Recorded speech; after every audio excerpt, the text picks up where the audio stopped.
Oui, maître, bonjour. Oui, oui, la vidéo de longueur, longueur que tu vois aujourd'hui, 5 ans après, là, lui-même, il a reçu ça, c'est déjà sur les réseaux sociaux, là. C'est le même traitement, maître, que j'ai subi à la CEMIL après mon interpellation le 17 avril 2020 avec Thibault. Maître, j'ai souffert. C'était 5000 fois plus que ce que longueur, longueur. Et c'est comme ça, on te bloque les deux pieds en dessous de la chaise. Tu es menotté, tu tends ça comme ça. Et là encore, pour moi, c'était plus pire parce que le criminel et l'assassin de Joël Émile Banqui, il mouillait mes pieds avec l'eau. Parce que l'endroit, là, le labo, là-bas, là, c'est mis au ministère de la Défense, c'est d'où il garde son véhicule. Donc, il y a un long tuyau qui est rattaché au robinet. Donc, on mouille. On me dit, donc, tu ne veux pas parler, hein, tu ne veux pas dire qu'il t'avait envoyé des appelés à l'insurrection. On te tape avec la matière et moi, j'étais menotté. Donc, c'est le même traitement que ces criminels utilisent. À ton fac filmé, l'ancien secrétaire général du ministère de la Défense filmait, le criminel et l'assassin Joël Émile Banqui lui-même filmait et il avait dit que si ce n'est que pour moi, il mettra ça sur les réseaux sociaux, même s'il faille qu'il aille en prison. J'espère qu'un jour, maître, ma vidéo sortira aussi. Quand tu me vois là, je suis en larmes. C'est comme ça que j'ai souffert, maître, en 2020. Je te jure, c'est comme ça. Ils m'ont tapé au ministère de la Défense. Comme tu vois, longueur, longueur, là, c'est le même sort qui m'a été administré. Et on me demande, saute, saute, saute, saute, saute. J'ai dit, tu as planté des pieds enflent comme les pattes d'un éléphant. Demande à Maître Sim. Il avait vu les hématomes. Même le lieutenant-colonel qui nous avait reçus au camp EYAP, il m'avait posé la question si vous êtes des braqueurs. J'ai dit non.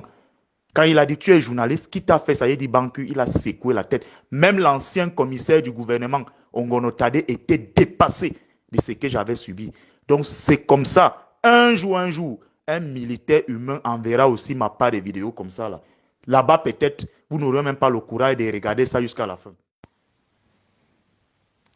Et lui-même me filmait, ce criminel de Joël Émile Banqui m'a dit, si c'est pour toi, je vais mettre ça sur les réseaux sociaux, même si je vais en prison.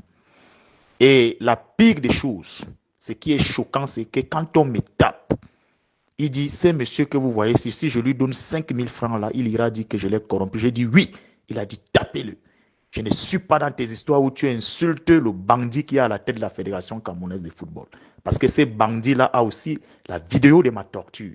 Parce que plusieurs hauts responsables, soi-disant hauts responsables de ces pays, ils les avaient transmis la vidéo en question.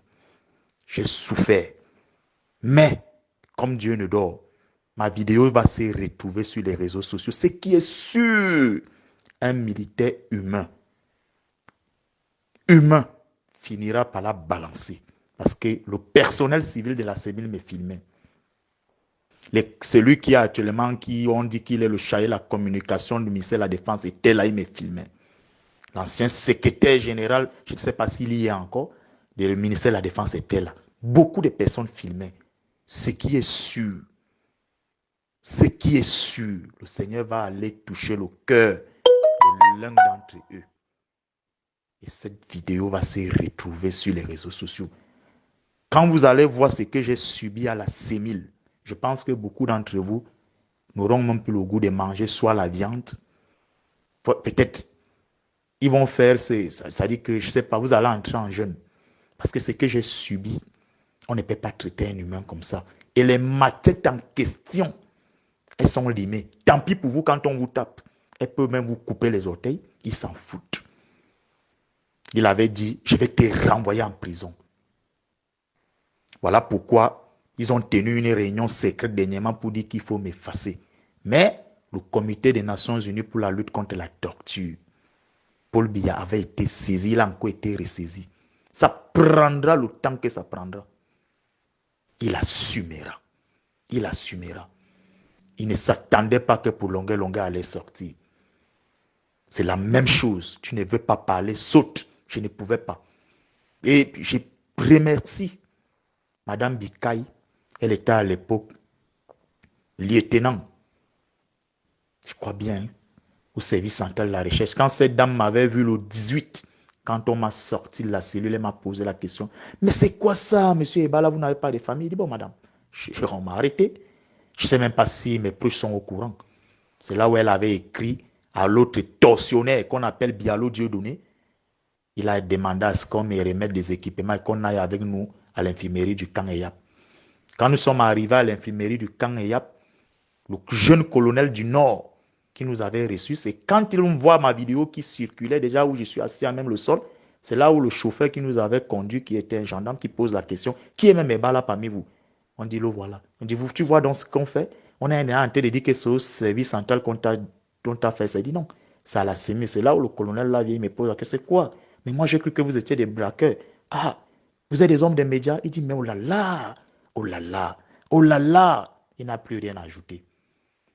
Le 22 avril, ils m'ont déféré précipitamment comme ça chauffait déjà sur la toile. Quand Maître Sim est arrivé me rendre visite, Maître Sim même a pleuré. Ma tête était bandée. Ma tête était bandée. Maître Sim a coulé les larmes. Ma tête était bandée. Lui, il a pleuré. J'étais comme une momie égyptienne. Je marchais sur mes orteils. Quand je suis arrivé dans le bureau de M. Ongono Tadi, l'ancien commissaire du gouvernement, première question quand il m'a vu entrer dans son bureau, il a dit, mais monsieur, pourquoi votre tête est bandée? Pourquoi vous marchez sur vos orteils? J'ai dit, c'est ce qu'on m'a fait à la CEMI. Il dit, qui vous a fait ça? J'ai dit, c'est Bankui. Il dit, oh là là, cet homme, prend-il la vie humaine comme quoi? Est-ce que vous êtes un déchet? Il dit, ah non, non, non, ramenez-le. Allez le soigner. Quand il sera dans une bonne posture, ramenez-le. Oui, oui, oui. C'est ça que j'ai subi. Aujourd'hui, j'ai un début d'arthrose qui m'a été détecté depuis le 18 septembre 2024 dans un centre médical privé. Et c'est à cause de cette torture que j'ai subie à la CEMIL. Je préfère m'arrêter. Et comme les voies de Dieu sont insondables, comme je suis un enfant de Dieu, je sais vraiment Dieu. C'est lui qui m'a filmé s'appelle Ombede Joseph Marie, qui est un indique de la CEMIL. Il a 2 pistolets et il a la carte de la CEMIL. Il fait partie de ces gangs qui avaient braqué les voitures au Togo et au Bénin et il était venu en prison. Nous avons failli le lyncher parce qu'il était dans le même local au quartier 1 avec le professeur Fogué. Mais le professeur Fogué s'était à genoux. Il nous a demandé avec Thibaut de laisser. C'est lui qui m'avait filmé.